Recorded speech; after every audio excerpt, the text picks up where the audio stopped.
Est-ce que tu peux nous raconter un peu l'histoire de ce fameux phoque? Je ne sais pas si vous le connaissez, chers invités.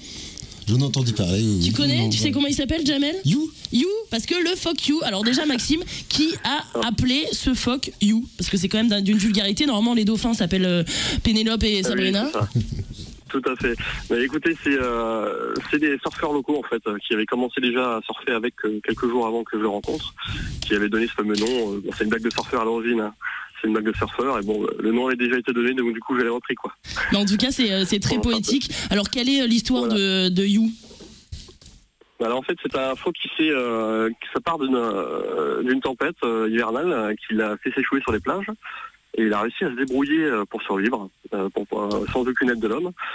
Et suite à ça, il avait quand même un manque de sociabiliser, un manque social tout simplement. Bah oui, il a cherché, voilà, tout à fait. Il a cherché un peu d'aide au niveau des surfeurs en fait, avec leurs combis et leurs planches de surf.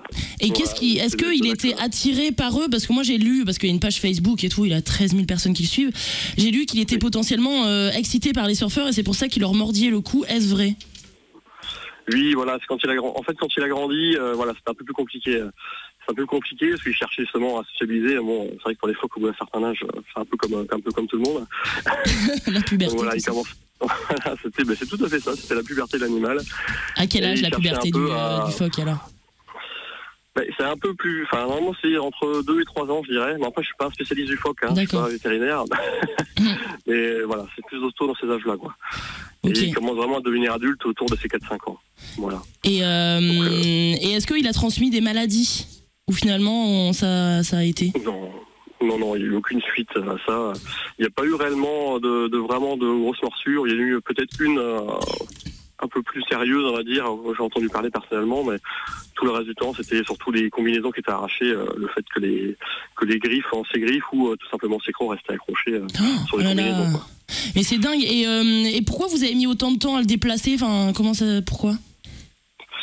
En fait, il était très très bien sur place. C'est un animal qui était suivi par le groupe Pélagis localement, par les vétérinaires. Et dès que, on va dire que quelqu'un soupçonnait, on va dire un peu une faiblesse de l'animal, il venait sur place pour le surveiller. Mais c'est un animal qui était totalement autonome, qui se nourrissait, et qui vivait sa vie, quoi.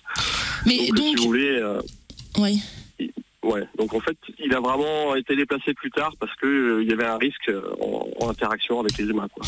Et est-ce que vous pensez qu'il a grandi sans du tout être en contact avec d'autres phoques, tel l'enfant sauvage? C'était un peu ça, oui. C'était un peu ça. Il était vraiment perdu par sa famille assez jeune. Ouais. Il y avait visiblement peut-être un autre phoque dans le coin, mais on a eu vraiment du mal à vraiment savoir s'il y en avait un deuxième. Mais il était vraiment attiré que par les surfeurs. Mais peut-être qu'il se pensait surfeuse ou surfeur. Voilà, tout à fait. Oui, au début c'était plutôt surfeuse, mais plutôt surfeur sur la fin. Ah ouais, c'est vrai, d'accord. Mais c'est un mâle. Il était vraiment surfeur, quoi. Il montait sur les planches, il voulait plus les lâcher ou.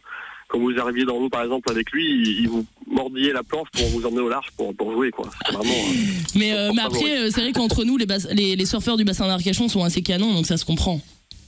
Voilà, tout à fait. Je suis tout à fait d'accord. Est-ce que ces retrouvailles avec d'autres phoques, parce que ça s'est passé comment? Alors en fait, il a été récupéré par les services vétérinaires suite aux problèmes d'interaction sur des plages pendant la grande période de vacances d'été. Et il a été réhabitué en fait à son milieu, à être un peu éloigné de l'homme pendant un petit moment à Océanopolis, près de chez vous, à Brest. Mm-hmm.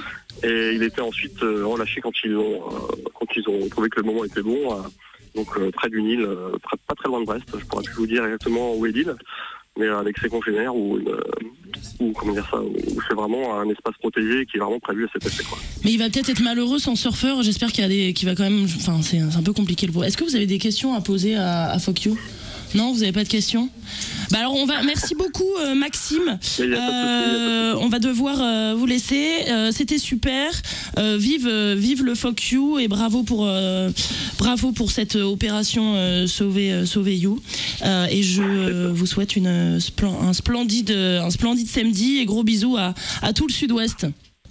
Merci beaucoup. Ciao. À Bretagne également. Ouais, gardez la pêche.